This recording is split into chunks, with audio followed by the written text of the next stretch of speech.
Tons of Alpha them. Care and It's our park, so it's Alpha the last ditch. do a little bit more. She's already. All right. They don't have a facility themselves, they offer talk about mall. Officially starting the meeting. Welcome to the Rotary Club of Will Rogers, the friendliest club in District 6110. Okay, as you are able, please stand for the Pledge of Allegiance. I Pledge allegiance to the flag of the United States of America, to the republic for which it stands, one nation, under God, indivisible, with liberty and justice for all.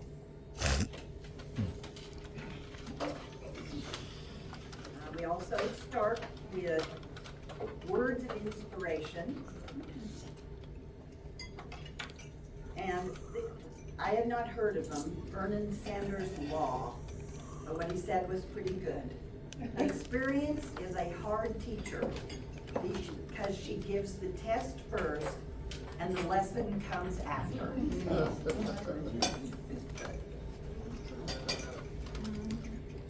Okay, well, also we have visitors and visiting Rotarians here today.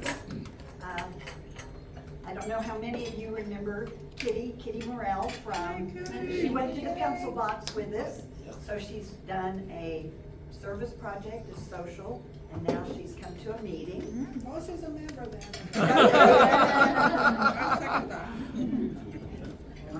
I'm trying to get her interested in it. Lives next door to somebody from Southeast, so, Oh. yeah. But we play tennis together, so. Yeah, that's more important. That's more important. Yeah, that's what I thought too. And we also have Myrna here. She is She's not really, Club of Engagement. What? you're not really a So guest, she you're a is, regular. You're a she's regular a guest. frequent guest, and we really like to have her, because your club just meets online, right? Yes. Okay, they just meet online. Evan's birthday is on the was on the 17th. Yeah. Happy birthday to Evan. We had a And fundraiser. Dan Statuto was here for about 2 minutes, got everything out for us, set all up, and then dashed out. So I didn't even have time to tell him happy birthday. It was last week too. Anybody have an anniversary coming up? Of anything? Okay, all right. Okay, anybody, a committee report? Any committee heads here? What did you decide about September 7th? Yeah, probably wait. Probably Or wait. do you wanna, we can do it at Fetch, I'm sure. I just haven't. Oh, okay.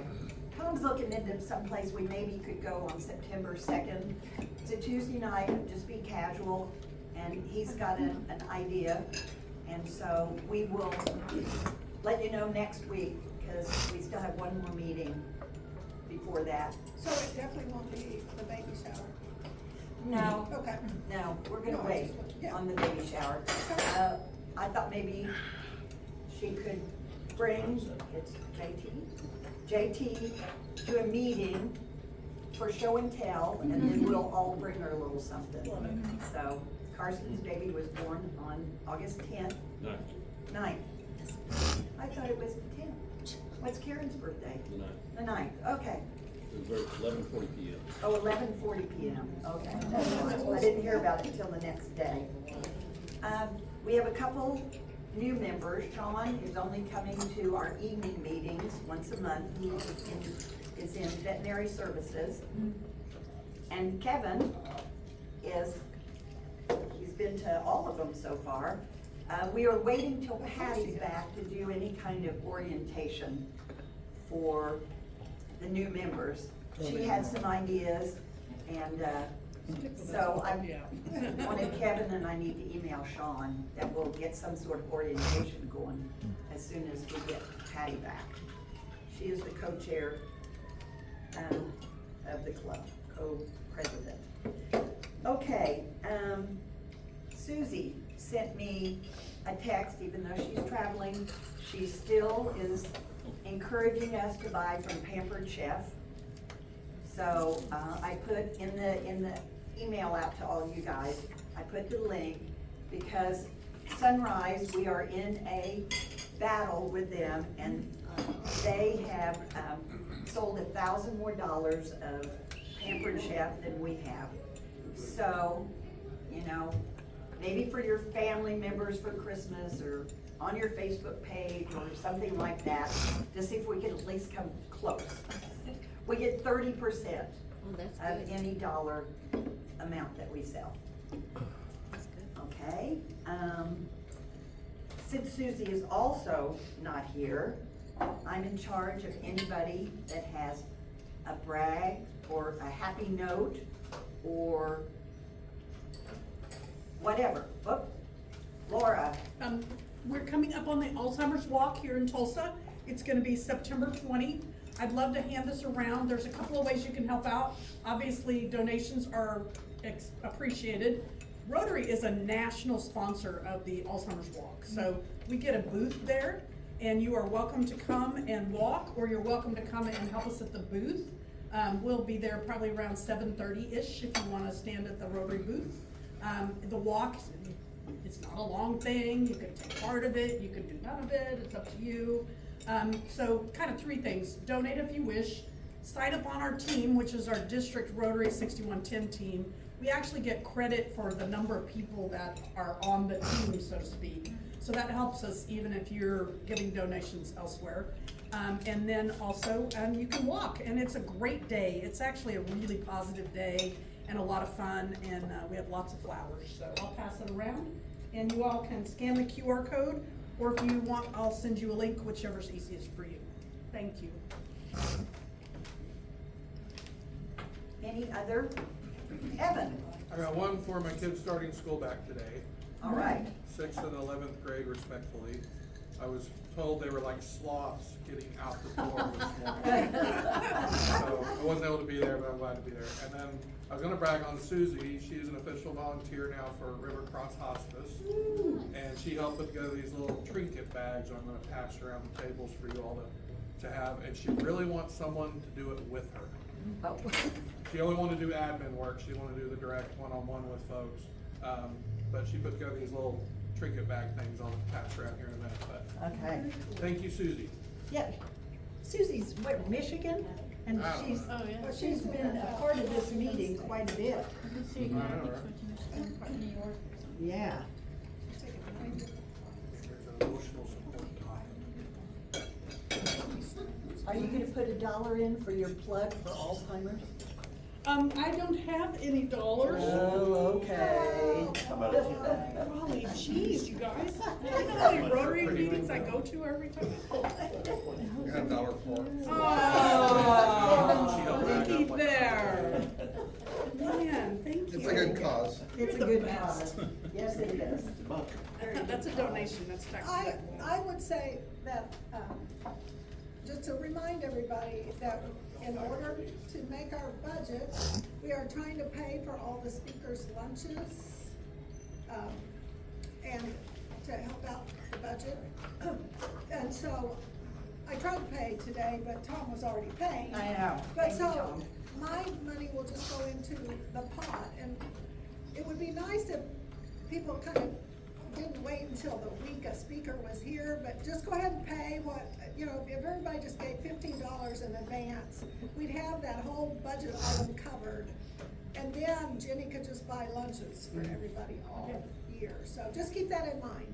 Yes, She's and we'll collecting probably, money. if you don't wanna pay in advance and you wanna pick a certain meeting, we can pass around a sheet of paper and have you sign up, like, you know, if you know who the speaker's gonna be, or you have a particular time that you wanna do it. So we'll do a sign up, or we can just give the money to Kim. We set up an account for the speakers' lunches, and, you know, we want them all to be fed before. I'm kinda waiting till Chad has finished his lunch before I introduce him. Okay, lots of announcements, that was good. I guess as soon as you guys know, socials or service projects, let us know so we can get them on the calendar. We have the MSNI at the end of September. End of September. Yeah, Yes, 27th. We're volunteering the last Saturday of September with the Rotary Medical Network at 11th and Yale. Erie. Well, Erie, yeah, east of Yale, on Erie. You know, Stan, you might bring a sign up, or do we do a sign up for that?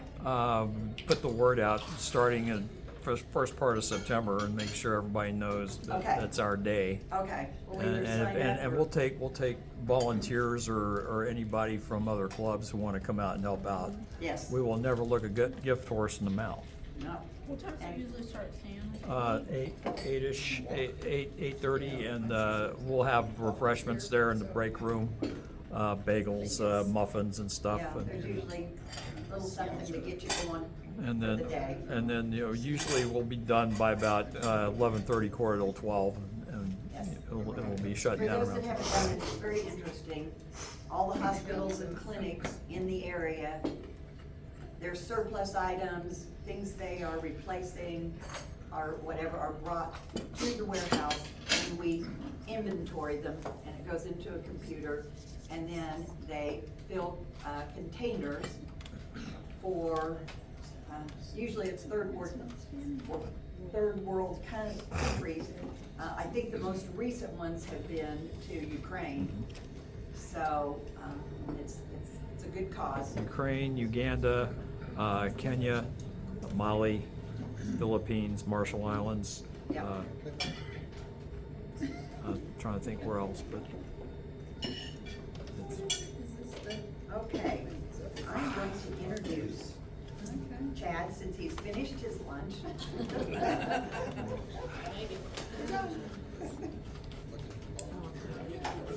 Okay, Chad is with the Sutton Avian Center, and he hails from, is it Beaver Dam or Beaverton?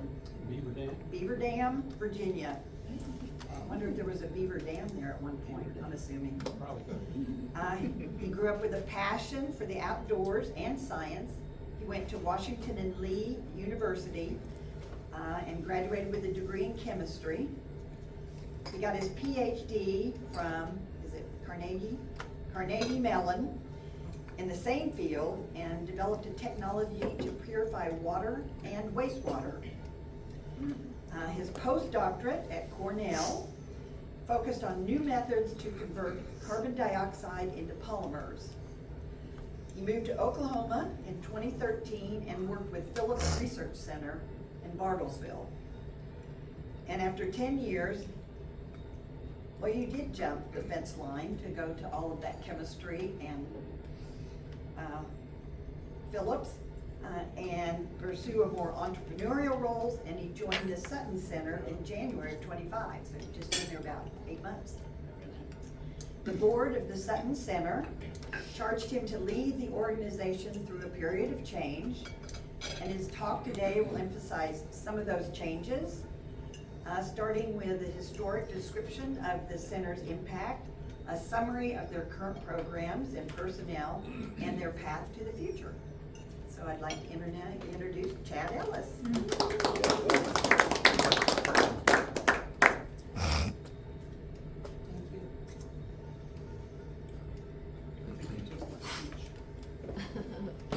I think you may have Oh, I took your notes. listed myself. Uh-oh. Yeah. There we go. There we go.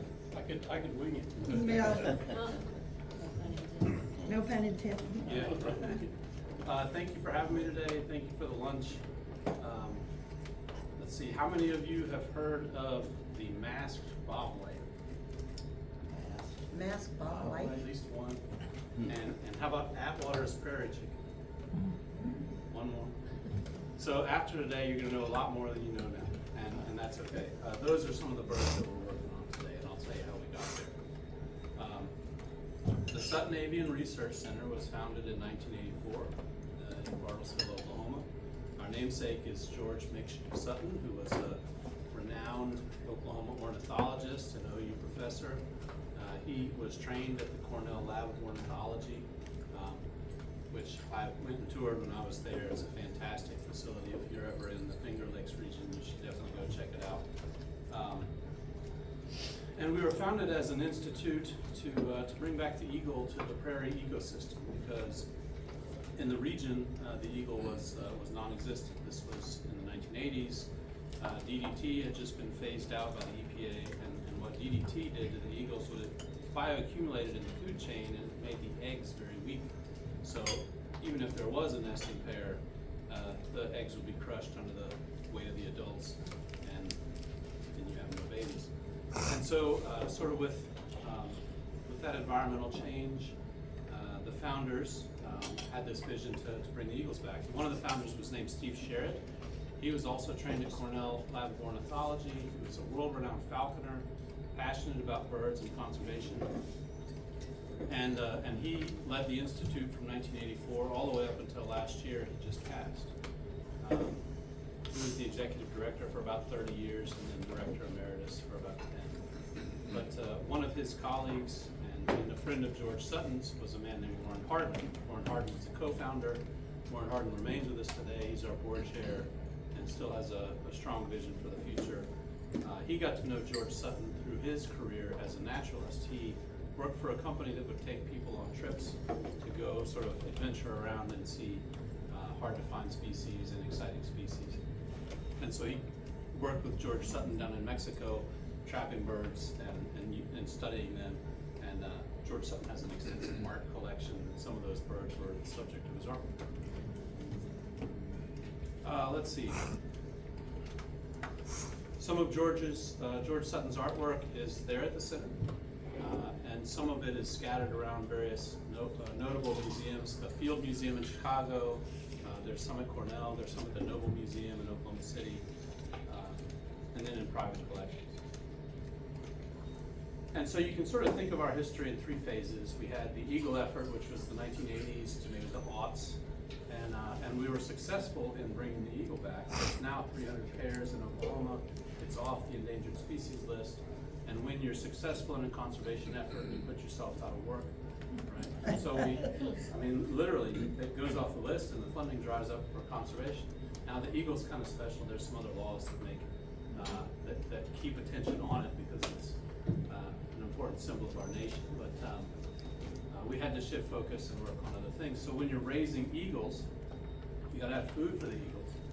And one of the species that we raised to do that was the Coturnix quail. So we had large quail breeding and rearing facilities. The Coturnix quail is not endangered. We were rearing 65,000 a year and feeding them to the eagles. And so once the eagles had recovered, we were able to sort of use that skill set and switch to a different species. So these were prairie birds, ground birds, and one of the endangered subspecies of quail is the masked bobwhite. So we started working on that effort. Also around the mid-2000s, we aligned with OU and really grew out our education program. We have a fantastic education facility, and we used to have war-trained birds, but we could go out and have demonstrations in audiences and auditoriums and things like that. Right now, we're heavily involved in education of the classroom, so kids can have a really engaging experience with a live bird. And when you have a falcon on someone's arm and you're looking at it, you can see the eyes, you can see the pattern of the feathers and the claws sort of moving around, and that's a very, very, very different educational experience and memory for young children and high school children, because it's so much more of a curiosity, right? It's so much different than a screen or reading something on Wikipedia. And so it's really a motivation for them to maybe consider the field, consider wildlife, and to get outside and enjoy things that way. Let's see. I'll tell you a little bit more about our mass bobwhite operation. We have a few aviculturalists there. These are young professionals who are educated in the field, and it takes a lot of work to raise these birds. Both the mass bobwhite and the prairie chicken aren't just endangered, they're critically endangered. There's about 200 of each left in the wild. So So when you stand in our barns, you're literally among an equivalent number of the entire species that's in the wild. And that's a very moving experience. Every time I go in, I feel it. And so that means when these chicks are born, right, a mass bobwhite egg is about that big, about smaller than a golf ball. So these chicks are tiny, and their toes, you know, are very, very small. Sometimes they have, you know, defects like a club foot or something like that. And in a normal, you know, poultry operation or a commercial quail operation, you wouldn't worry about the fate of these, you know, ill-formed feet. But when you've got permits from the Fish and Wildlife Service that tells you how many birds you can lose in the flock, you really have to pay attention to these numbers. Plus, it's the right thing to do because we can heal their feet. So what these aviculturalists do is they've developed a method where they take masking tape and they hold the foot flat, put masking tape on the bottom, put masking tape on the top, and they cut out around the toes. And they make little shoes for these birds, right? The shoes. And over the course of a few days, you know, putting weight on it, they kind of have to learn because it's a little bit like walking around in like swimming flippers, you know. But the birds get the hang of it, and after a few days of standing on their feet, the flattening of the splints, and just sort of the natural growth, their feet form properly, and so we can raise those birds instead of you know, culling them. Tell me you have a video of that. So I've seen it, but I've taken a few pictures. We have to be very careful about some of the things that we post, right? Because it's fascinating on the one hand, but then on the other hand, we would get, you know, comments about like, look at the terrible things they're doing to this bird, right? So we are sensitive about what we post, and but I find it amazing. Yeah. So we work with, well, let me back up. Our targets are about 1,200 of these birds a year to reintroduce to the wild. We sometimes get there, sometimes it's a little less. This year's a little slow, we think, because of the cool, wet spring. But we've taken, I think, 3 trips to our partner refuge, which is in Southwest Arizona. That's the native area of these birds. We're the only provider of these birds to Southwest Arizona. And that's the Buenos Aires National Wildlife Refuge. That's a fish and wildlife site. And it's a long way to drive. We've done it, but it's hard to take care of the birds on the way out, and they're small, so you gotta make sure they're hydrated and conditioned well in the field. Our preferred way to get out there is through a partner organization called Lighthawk. Lighthawk is a nonprofit that works with people who have private planes, and their service is they're sort of a middleman to arrange transport of endangered species. So people who have small private planes will fly to Bartlesville, got a little airport there, we'll load the chicks on the plane. I think last time we took 114 plus about 50 eggs. And then we flew them to Buenos Aires, where they have a little breeding facility there. They swapped us some eggs so that we're mixing our genetic material, because it's very easy when you have a small flock to get inbreeding going on, and we have to manage that. So anyway, these young birds went to the Buenos Aires refuge and went into their husbandry facilities. And I forgot to mention this, but it's the male bobwhite that is the parent. It's the carrying parent. So we pair about 12 or 13 chicks with a surrogate father. And most of the time, the bonding takes quite well, and the chicks take to the dad, and the dad takes to the chicks. And so that brood goes into something about the size of a sweater box with air holes cut in it, and that's what gets taken out. So we took about 10 of those last time we went.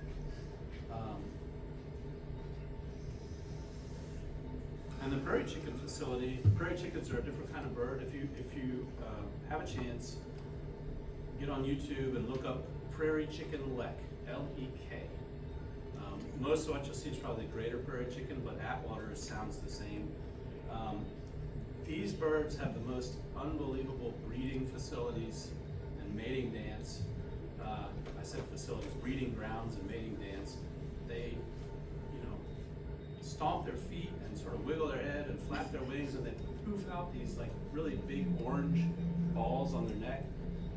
Just beautiful, and the sound they make, just sounds very alien, very bizarre. And so I would recommend watching that on a YouTube video. But these are amazing grassland birds. They used to be much, much more abundant. Many people around here have memories growing up where they would hunt greater prairie chickens. But the Atwater's prairie chicken is native to the coastal bend of Texas, so it's a different subspecies. And this one in particular, again, there's about 200 left in the wild. And their natural environment has been impacted by some of the invasive species that are making their way north.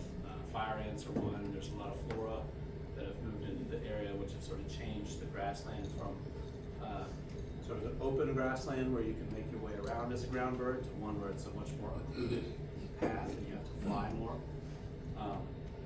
So all of those habitat changes are affecting these birds.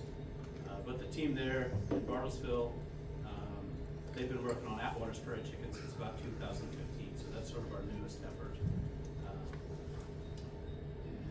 One thing I forgot to tell you, which is sort of consistent across these different programs, is when you're conserving a wild animal that's critically endangered, you don't have the parent chick models to work off of. You have to figure out how they behave and how that goes. And so an example is with the eagles. They brought these eggs back from Florida, and there were no mama eagles to take care of them. So we here we go. We mocked up some eggs that were the size of an eagle egg. This is bigger than a chicken egg. It's about the same weight as an eagle egg. And you would take 4 of them or so and see if the chicken that you had would take to sitting on these eggs and incubate the eggs. So some of the chickens that we had would and some of them wouldn't. But we selected the ones that were effective at sort of this surrogate incubating behavior. And that's how some of the original eagles were bred. We also had to be careful not to appear to be a human feeding the eagle, because we wanted them to retain their wild behaviors. So we developed puppets, eagle puppets, and we sort of dress in a drab, skirt covering, and feed the eagle with these puppets.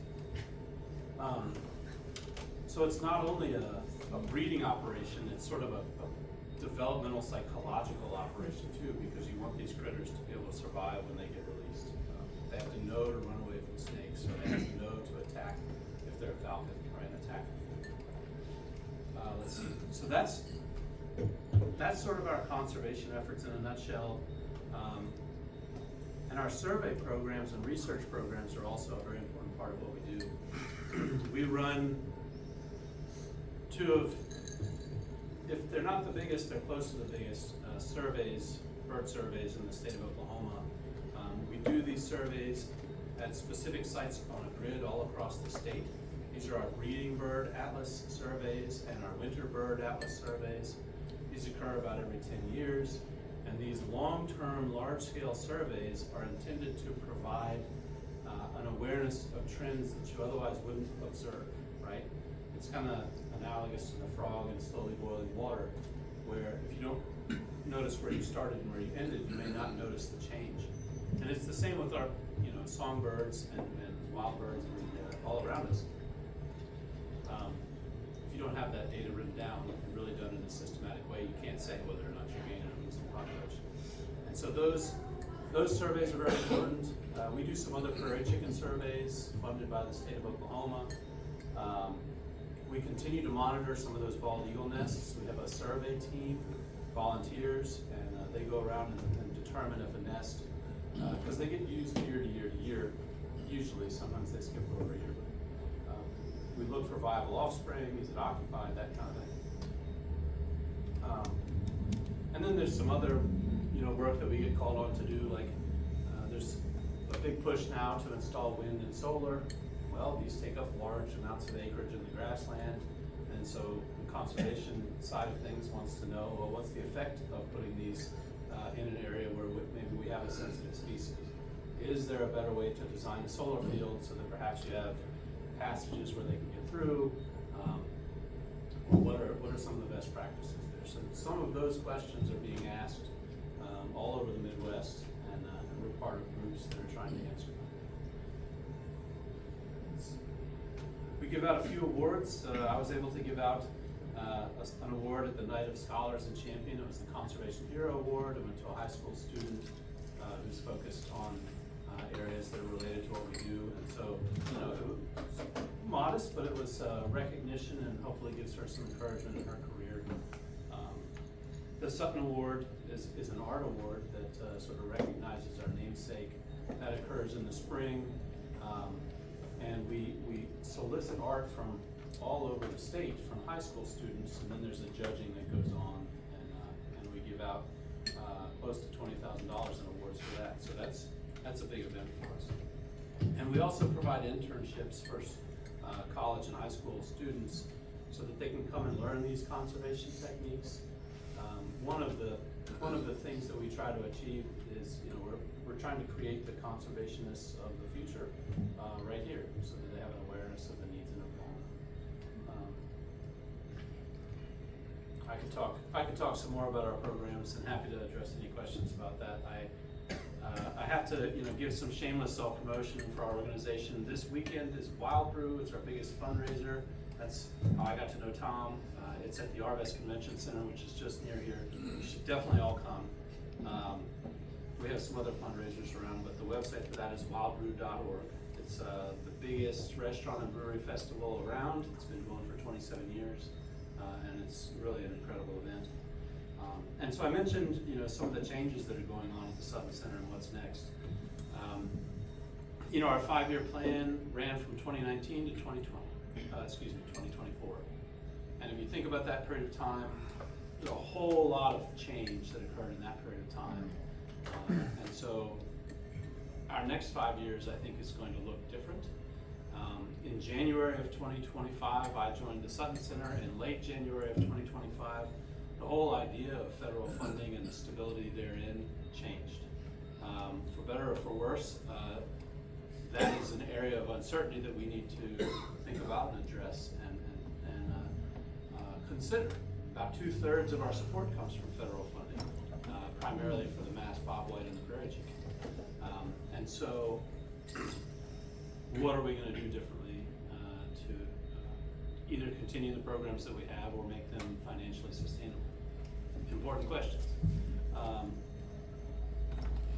But you know, we've been through this before. We faced the success of the Eagle and needing to reposition them, and so I think there are going to be some things that we can do now. We're kicking off a pretty significant strategic planning effort. We're raising funds to accomplish that, not just internally, but you know, probably to bring in some really expert guidance, perhaps people that have you know, demonstrated success in the conservation nonprofit field, because the board is very, very interested in finding the path to another 40 years of success for the Sutton Center, and that's exciting to be a part of. So, one little technical detail there, you know, our conservation models used to be sort of species dependent. It was, you know, save the species, captive breeding, reintroduction, that kind of thing. Now I think we're learning that really some of the impacts that we're seeing on the ecosystems are system-wide. There are many, many, many variables that interplay. It's no longer a single solution, right? So removing the DDT was a huge step for the eagles. There are a lot of factors that go into why the prairie chickens and the mass bobwhite are still struggling. There's no one thing that we can put our finger on. It's a gamish of factors, and we're seeing this in other creatures as well. There's a pretty good study about butterflies in the central border of the U.S. and it's again a decline, a long-term decline, and the causal factors are many that sort of come together to affect the species.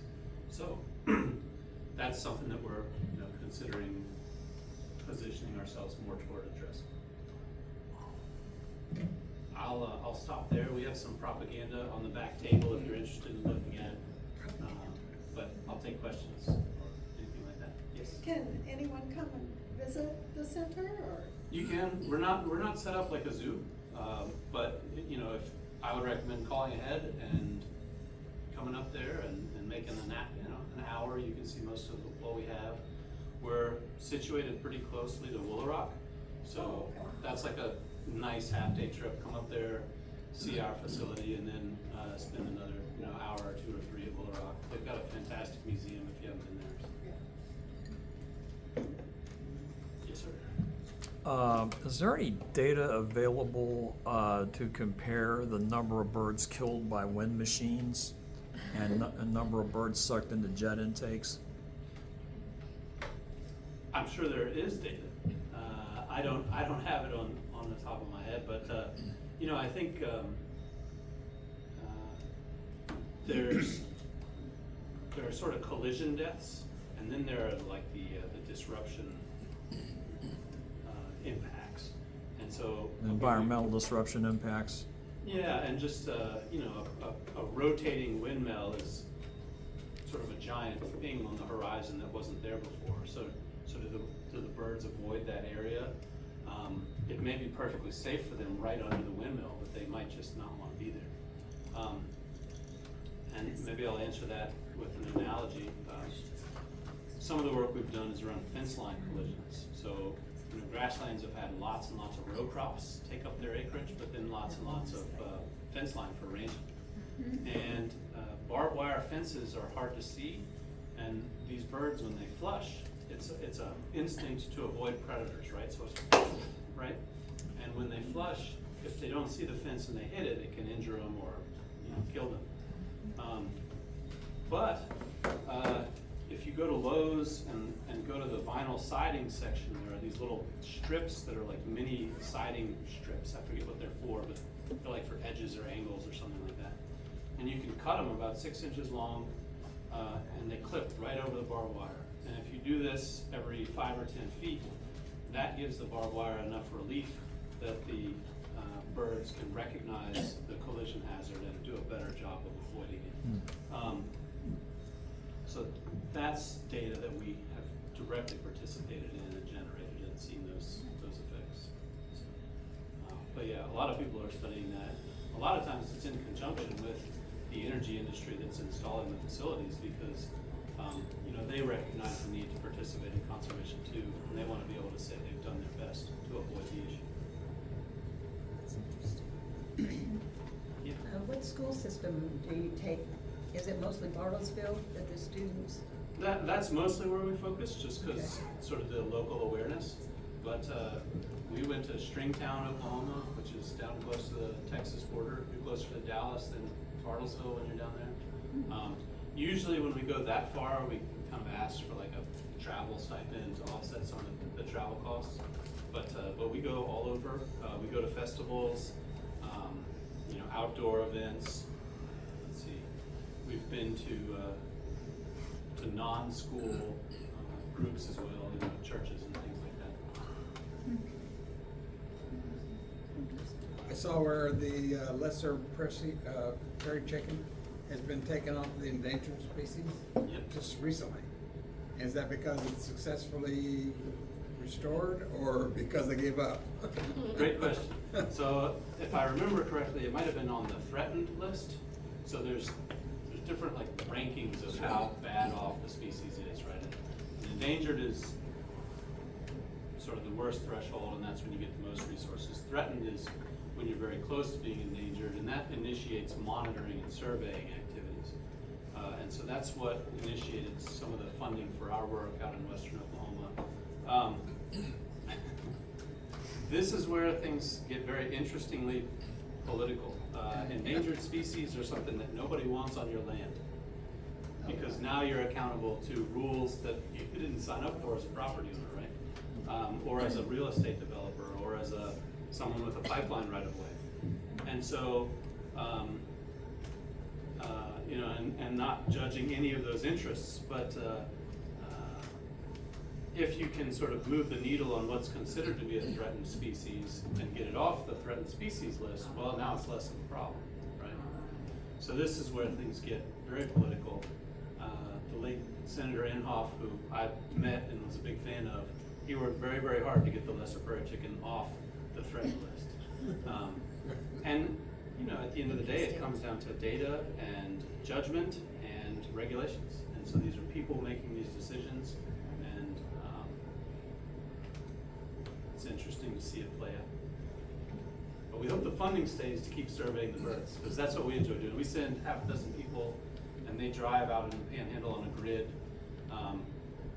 probably 700 or 800 miles for 6 weeks. And what they're doing is they're going mile by mile, listening and looking for prairie chicken leks for their breeding grounds, and then they're documenting how many they see and where. And so those are, it's long-term flock data. Yeah.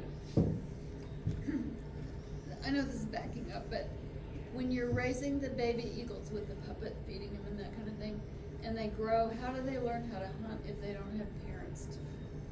That is a great question, and I need to ask the folks at the Sutton Center that. I know they had a lot of falconing expertise, and so I would imagine that there were flight pens and Maybe with things swimming around or running around or something. But that's a really good question. I don't know the answer. But we definitely didn't want them like going to someone's back porch with their beak open. Right. So. Right. Any more questions? Thank you very much. I'll leave it. Thank you. Thank you. And then we have Should one have more. used it here. Huh? Should have used it under my bed. Oh, yeah. Okay, we have one more thing for you to do as the speaker. We have a All right. 50-50, and how much was back there today? $28. Okay, 28 is, okay, and it was at 80 before, so it's at 79. So $107, and if they pick the joker out of a deck of cards, they get half of it. And you are determining who gets to pick out of the deck of cards. Yep. Last three numbers are good. Okay. 261. Oh, Larry. Very good. Let's see if Larry is the winner. Drum roll. Okay, all right, there's just a few cards there, so. You're gonna get. Yeah, we're Yeah. just, there's only that.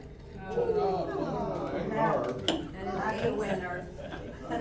So the money stays in the pot. You're The still money a stays in the winner pot, in our and, book. deck of, obviously, 53 from Joker, so, it can get pretty big. It depends on how many people buy tickets, and if it goes up to $25 a week, and Be the last card. that'd be pretty good, whoever wins. So anyway, so thank you very much, Chad. I'll let you close. Okay, I am going to, next week's speaker, we are going to have a Rotary program. Kathy Webster, who is the district person in charge of the Rotary Foundation. And she's also the chair of the visioning for the clubs. So she has a dual role, but I think she's talking about the foundation. We want to intersperse some Rotary programs. They've got a whole bunch of like short videos too, as we go through the year, just so you learn a little bit more about what's going on in Rotary. But there's some great speakers around, and Kathy is one of them, so she's gonna be here. She's our program next week. So now we have the four-way test to end the meeting.